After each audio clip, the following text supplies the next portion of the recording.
Brasil dengan Peru gitu dan ukurannya itu sangat luas. Ya hampir sebesar negara Portugal lah. Udah gitu di sini tuh tidak ada jalan raya ataupun bandara besar. Talinya. Jadi satu-satunya cara ke sini itu lewat sungai yang panjang dan juga berliku-liku. Atau kalau nggak pakai pesawat kecil ya hanya bisa mendarat di lapangan rumput ya guys. Nah perjalanan ke sana pun bisa memakan waktu berhari-hari atau bahkan berminggu ya. Pokoknya tergantung cuaca dan juga kondisi suhunya deh. Pinter rapi gitu. Sebenarnya akhirnya susah sebenarnya. Ya, ada yang udah sering manis ya. Ya. Nomor 4. Ya. Tristan dan Cunha. Ya.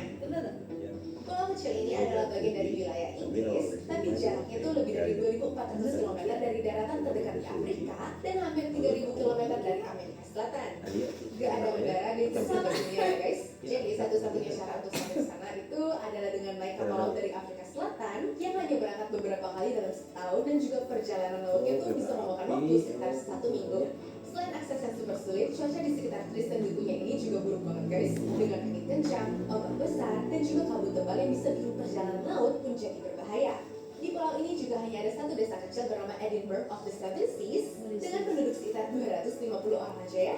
Fasilitas di sana pun sangat terbatas, gak ada hotel mewah, gak ada pusat perbelanjaan, atau rumah sakit besar juga. Jadi kehidupan di Tristan dan Cunha tuh benar-benar sederhana dan juga bergantung pada alam serta kapal pasokan yang datang beberapa kali setahun.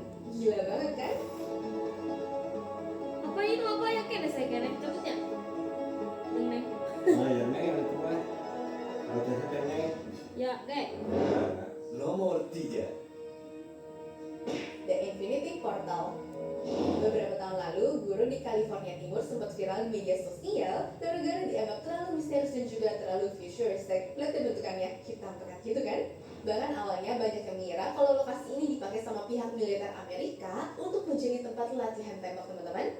Nah masalahnya tuh nggak jauh dari sana. Sebenarnya ada lokasi petroglif kuno terbesar di dunia, di mana punya lebih dari 20.000 ukiran dinding batu yang dibuat oleh orang-orang zaman dulu dengan menceritakan kehidupan dan juga budaya mereka ya. Dan sayangnya sekarang area ini sudah termasuk wilayah militer dan juga tidak boleh dikunjungi oleh umum. Jadi baik Infinity Portal maupun ukiran kuno itu untuk sementara waktu masih menjadi misteri yang hanya bisa kita dengar ceritanya aja ya Ada teman-teman. lawan. Iya seperti ngomong. Mau mana mau? Eta. Ame ya? Ada neng misalnya. Oh iya, jadi bentukannya kari tadi. Sebelum ngalengkung bisa nih. Kayak mungkin ada budayanya.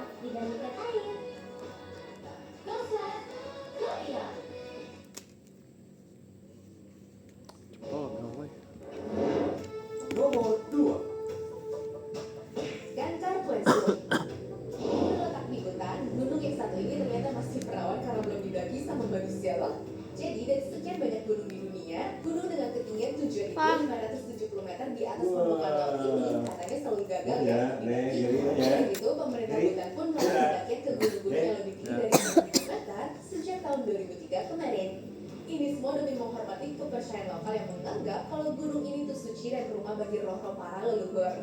Tapi nih, misalnya dapat izin untuk mendaki ke sana, akses menuju tempat ini juga sangat sulit loh. Lokasinya sendiri berada di tengah pegunungan Himalaya yang penuh dengan jurang-jurang, salju tebal, dan cuaca ekstrim bisa berubah dengan sangat cepat. Udah gitu, nggak ada jalur pendakian resmi, nggak ada base camp, dan bahkan nih peta detailnya pun masih sering diperdebatkan karena wilayahnya itu sangat terpencil dan juga jarang dijamah manusia.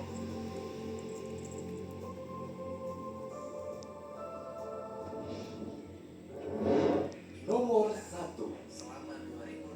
Gunung Erebus. Menjadi gunung berapi paling aktif di Antartika, Gunung Erebus ini sebenarnya aku bilang agak unik ya, Iya, karena betul, masih betul. lavanya tuh dalam bentuk es seperti ini guys.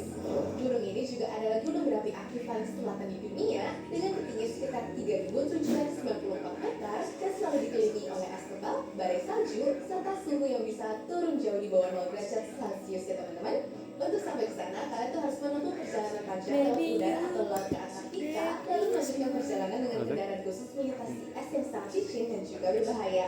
Nah, selain akses yang super sulit, kondisi di sekitar Gunung Erebus juga sangat ekstrim dan tidak ramah ya untuk manusia. angin kencang, suhu beku, dan perubahan cuaca yang sangat cepat bisa membuat perjalanan ke sana tuh menjadi sangat berbahaya. Di puncak gunung ini juga ada danau lava yang selalu aktif, sehingga hanya ilmuwan atau peneliti khusus aja dengan perlengkapan super lengkap nih yang boleh mendekat untuk melakukan penelitiannya guys. Pokoknya tidak ada jalur pendakian yang biasa deh, terus tidak ada fasilitas umum, dan semua yang datang ke sini tuh harus benar-benar siap menghadapi kondisi alam yang begitu keras ya teman-teman.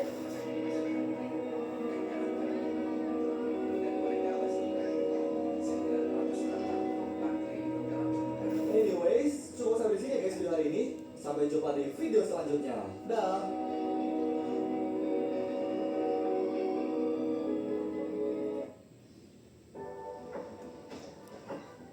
Emang gini kalau datang Korea-Korea.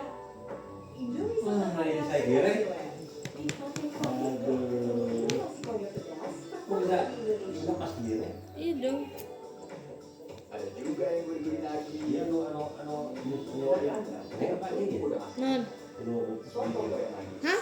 Naik apa ini? Naon nak? Mau bisa berkira, mau pas kira. Neng. Wah, tapi ada masanya, ada pas bisa. Naik apa ini? Masak naon? Tempe gelas ageri. Ageri, sudah tuh, Neng. Neng, sudah, Neng. Hai semuanya, Ya, kembali gini. sama channel Sarjana. Dibangun dengan anggaran miliaran dolar, melibatkan ribuan pekerja, dan dijanjikan jadi simbol kemajuan, tapi yang terjadi justru sebaliknya teman-teman. Proyek-proyek ini berakhir jadi monumen kegagalan dan bahan bercandaan.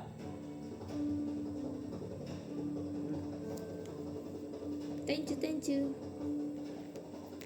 Satu lagi. Entah karena ambisi yang kelewat batas, perencanaan yang buruk, dan kadang cuma Kacau, proyek pencitraan tanpa arah yang jelas. So, tanpa berlama-lama lagi, hai, gua Andre di Sama Ini Sarjana, mana? dan inilah mega proyek paling sia-sia Oh, yang pernah tersirat. ada di dunia.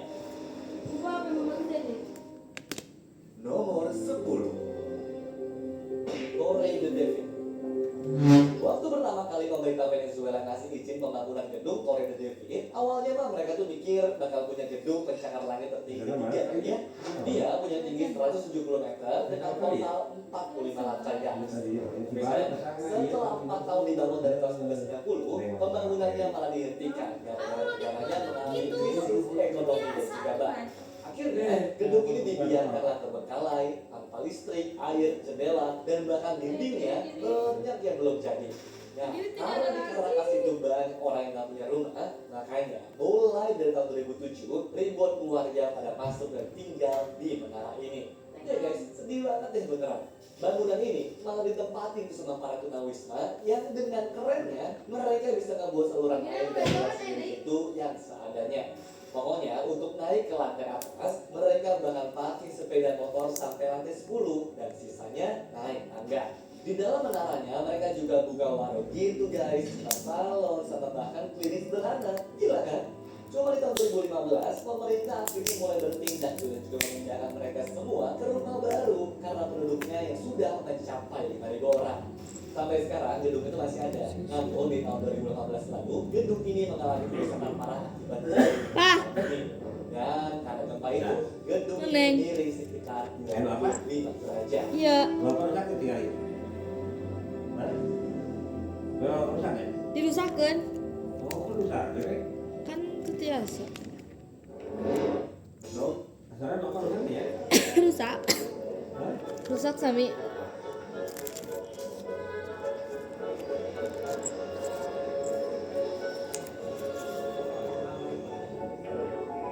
Tapi mun geus kieu awet tak? Kayak pun kayak pesan sih. Hah? Kayak face muka sih. Ini.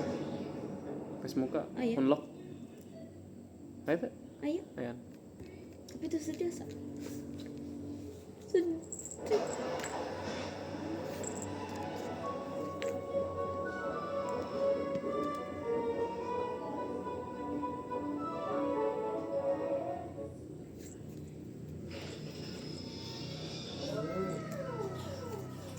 Aku lagi cobain snack favorit aku nih,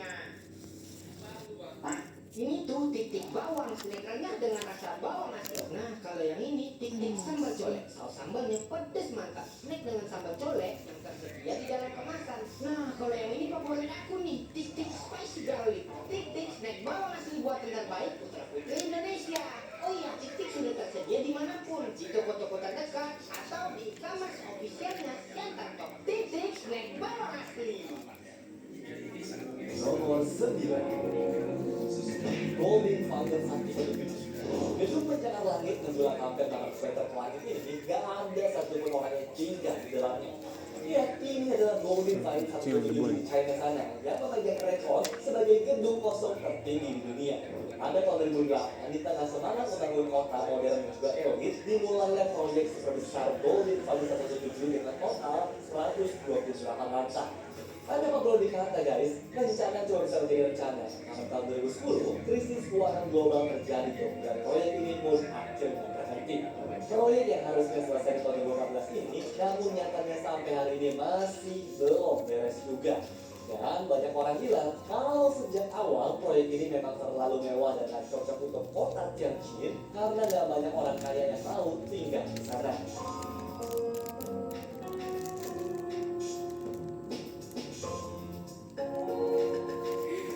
Ini bisa dijadiin roket. Nomor 8, Transit Elevated Bus. Saking udah banyaknya warga di Cina sana, sebenarnya pemerintah mereka tuh berusaha cari solusi terus-terusan biar warganya bisa berpergi kemana-mana teman-teman tanpa bawa kendaraan pribadi yang bikin macet parah. Masalahnya, inovasi yang mereka dikasih nama TEB atau Transit Elevated Bus ini benar-benar dianggap gagal total deh. Sampai sekarang, bis yang harusnya bisa mengangkut 1.200 penumpang dengan kecepatan 64 km per jam itu malah berujung terbengkalai di jalurnya itu tanpa diapa-apain sama pemerintahnya. Padahal waktu ide ini pertama kali muncul, katanya bisa mengurangi kemacetan sekitar 30%. Nah, sayangnya setelah diuji coba, banyak masalah yang bermunculan. Tinggi bis ini ternyata masih kalah tinggi tuh dibandingkan dengan truk-truk besar di sebelah sana. Jadi bisa saja bisnya itu nyangkut kalau ada truk yang lewat. Terus mobil yang mau pindah jalur juga harus tunggu bis ini lewat dulu. Sehingga apa? Ya jadi malah makin ribet gak sih? Bahkan pas uji coba, kendaraan itu gak bisa belok dan ikut nge-stuck di kemacetan guys. Yang ngurangin macet, tapi ini kok malah nambah ya. Alhasil produksinya dibatalin total bersama pada bulan Juni tahun 2017 kemarin dan prototipe bisnya dibiarkan terbengkalai begitu saja.